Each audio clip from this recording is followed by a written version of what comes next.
He was the most outstanding and mysterious Tsar of all Russia.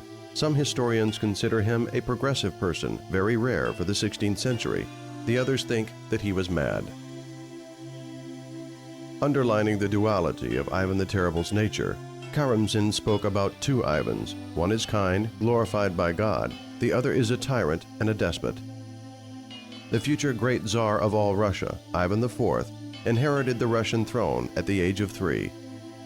No sooner had he been 8 than he became an orphan. Amidst the bloody struggle for power between the quarreling boyar families, Ivan grew up suspicious and cruel. The chronicler wrote, "When Ivan was about 12, he began to shed the blood of meek animals, throwing them from towers, and the boyars praised him, teaching the boy to their own cost." In spite of the lack of good upbringing, Ivan aspired to knowledge. He learned biblical text, and the pages from the Chronicles where the divine origin of the Tsar's power was mentioned. At the age of 17, Ivan, the Grand Prince of Moscow, announced the intention of assuming the title of Tsar to be on par with the houses of European kings. In January 1547, the solemn coronation of Ivan IV, the Grand Prince of Moscow, took place at the Cathedral of the Dormition in the Moscow's Kremlin. A month later, the Tsar got married, marrying Anastasia Zakharina Koshkina, who was notable for her piety, intellect, and beauty, made the Tsar's wild temper a little softer. Using the support of the people who were devoted to him, Ivan Vasilyevich summoned a Stoglav, or Centuria, synod, and then the First Zemsky Sobor, the meeting of the representatives of different social ranks. Trying to extend the borders of his state, Ivan IV participated in the Kazan campaigns himself. The chronicler writes that after the first defeat, the Tsar returned to Moscow, sad because God didn't allow him to succeed in the campaign. But Ivan IV conquered Kazan in his third campaign. Having ensured the safety of the Russian state's eastern boundaries, Ivan IV got his nickname Terrible, that made adherents of different creeds in Russia's enemies feel a sense of fear.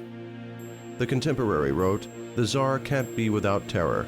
A kingdom without terror is like a horse without a bridle." 1552 was the finest time of Ivan the Terrible's reign. If he had died soon after Kazan's brilliant victory and at the height of state reforms, the memories of this complicated and ambiguous man would have been quite different. But Ivan IV reigned 32 more years and almost overshadowed the first 5 years of his rule by many black deeds.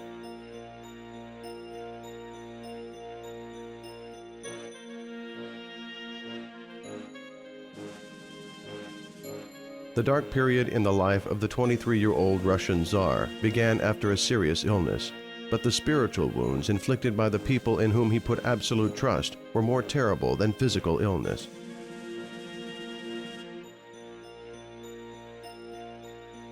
The people who were close to Ivan the Terrible refused to swear allegiance to the young Tsarevich Dmitry, declared the successor by the Tsar.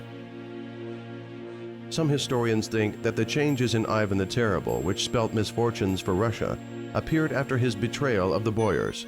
Being disappointed in his associates, he saw betrayal everywhere. Another shock for Ivan the Terrible was the death of his beloved wife Anastasia in 1560. The contemporary said that his second wife Maria, who was Circassian, with wild temper and a cruel soul, kindled more hatred and suspiciousness in the Tsar's heart. For his people, Ivan the Terrible's deeds were unexpected. It is difficult for the historians to find any logic in everything that the Tsar did after 1564, but they can see the refined work of his sick mind and tormented soul. In December, Ivan the Terrible suddenly abdicated and left Moscow. He returned in February 1565, after he acquired an agreement of the boyars to approve the oprichnina, a special form of governing the state. Probably Ivan the Terrible had spent these 2 months in a state of high mental turmoil. He changed so much that it was difficult to recognize him.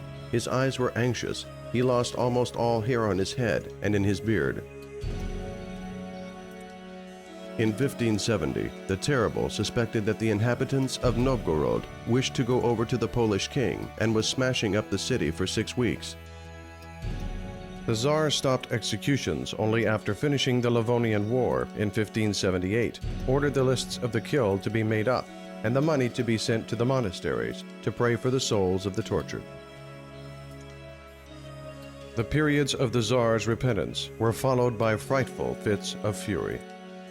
On the 9th of November, 1581, in a fit of rage, Ivan the Terrible struck Tsarevich Ivan on the head with his warder. The son's death unsettled the Tsar. He even wanted to abdicate. Soon, the Tsar's health became worse. At the age of 54, he looked a decrepit old man, his legs having gone weak. His death came while he was playing chess on the 17th of March, 1584.